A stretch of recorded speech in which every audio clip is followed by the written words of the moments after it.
Now that we're done with the first layer, which I refer to as common sense tips, let's get into the law. The Company and Allied Matters Act, CAMA 2020, in section 852, actually makes provision for some kind of names that you can register with the content of the CAC, and there's another set of names that you outrightly cannot register. So when you're ideating, thinking about what to call your business, let's take these two things into consideration. The first is outrightly prohibited names. These are no. And there are quite a number of them. If you have any of these in your idea, just know that you will not be able to register that name for your business.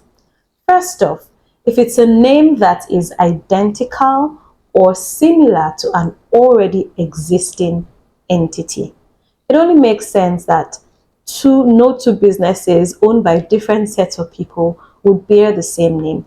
Or if it's a name that is so similar, for instance, Propel and another name Propelled, those two are very similar. The CAC would not approve the second name.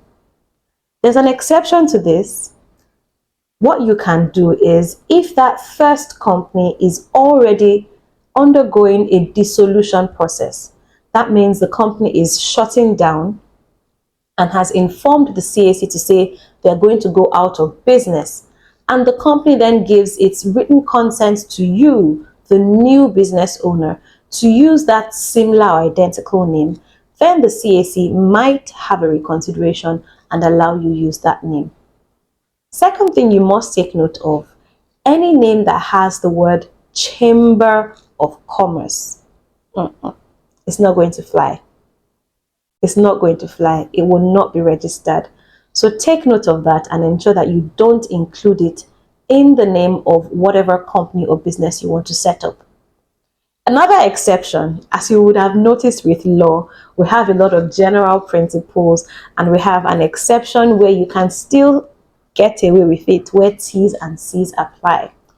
The exception to using Chamber of Commerce is if you are registering a certain business type called a company limited by guarantee.